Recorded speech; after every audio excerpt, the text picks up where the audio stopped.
The lesson. Oh, yeah.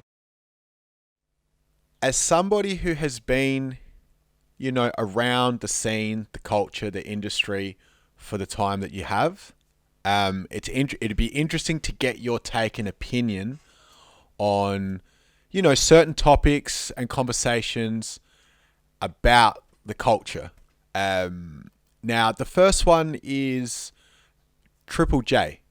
Now, I remember distinctly when the Hilltop Hoods had nosebleed section on Triple J, and that was like the first time that I guess Australian rap really popped off on the radio. Like prior to that, at least in Adelaide, it might have been getting a few spins here and there on community stations, but then once Triple J picked up the Hoods, just the whole landscape changed. The doors opened, and I know a lot of artists here in South Australia were like, all right, this is the way to go. We need to get Triple J radio play. And, since that day to now, which is like 20 years, Triple J has continued to support Australian rap.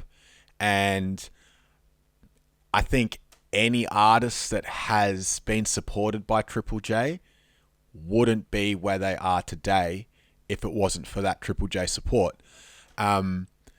So there's that side of the fence. And then the other side of the fence is, I guess some people feel like Triple J only support a certain type of artist and ignore other types of artists. I guess the overall question is, in your opinion, do you think that Triple J has had a positive or negative impact on Australian rap, or a bit of both? And if so, why do you think that is? Yeah. I mean, it's a question that's been asked like a lot. I guess it's floating around the hip hop space a lot. Like what you're saying with the Hoods, I feel like people don't realize the implications of a national youth broadcaster. And like I've seen it time and time again when the Jays started, even when the Jays started playing Triple One stuff, not only on the industry side were, a lot of doors open, but also it gave us the room and the ability to tour like regionals and non-capital cities with more confidence, because people in, the Central Coast or like, wherever, like places that aren't, metropolitan areas, they listen to the Jays. And the ability for us to tour in certain places where we probably wouldn't have been able to tour without the Jays, I think that's one of the massive positive impacts that it's had.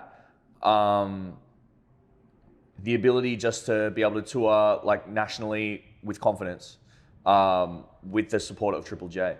What I would say is like the other good stuff about it is that I feel like I have heard that criticism that people say they only support a certain type of hip hop. But I think, with stuff like Bars of Steel getting introduced, other more kind of, I guess, hip hop centric hosts jumping on board alongside Howie, who's obviously done like such an amazing job. And, before I get onto that, like Howie, obviously he's one of my mentors. And I think he's just done an amazing job there.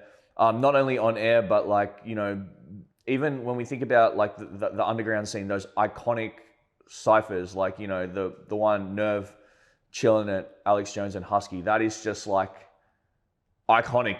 That's going to be one of the things that we look back on as like a hallmark moment of, the scene at the time, the 2018 kind of boom.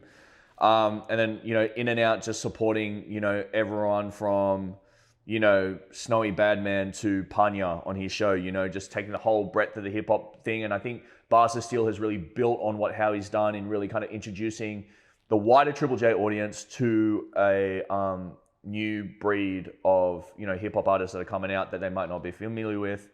I think it's like a really important gateway avenue for like a lot of wider Australia, to be honest. In terms of what they support, I mean, they've supported Nerve like heaps. They've supported Triple One a lot, and I think they are like honestly like diversifying the kind of style of hip hop artists they support.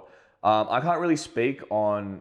I know that when people talk about that criticism, they're talking about back in the day, like the whole barbecue rap thing. Like, is that what you mean? Like, people were saying, oh, you guys are only pushing like the backyard, barbecue rap. Like, I can't really speak on that because, to be honest, I wasn't really listening to the radio that much back then, or like Oz hip hop in general. That wasn't really my focus. You know what I'm saying? So I can't really speak on that particular criticism that much, but what I would say is that, yeah, I definitely feel like in the past, especially 2 to 3 years, they're kind of realizing that, hip hop's, the biggest genre in the world. In Australia, it's growing exponentially. And yeah, I think that what they've been doing with, different hosts and Bars of Steel and all that is really good. Yeah.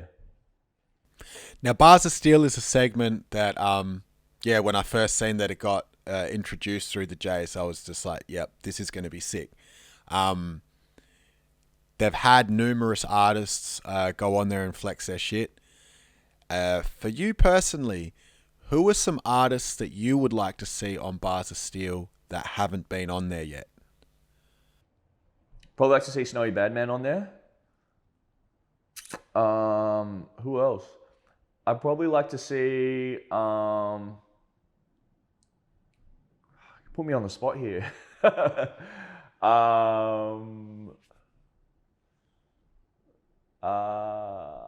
Section 60. I like Nams from Section 60. I think he could go hard on there. Moses from Melbourne. Moses TBS. I'd like to see him on there. I think he's cool. Cahooks. I'd like to see him on there.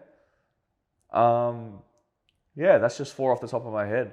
But I really feel like, it's a good initiative because like we saw with Kobe D, he did the Bars of Steel there, went crazy, and that became his track Jody, which is like, one of his biggest tracks on DSPs now. So yeah, I really think it's a great opportunity if you have, the right song and the right beat and it's the right timing. It could be huge for you. Yeah. The lesson. 927. Oh yeah.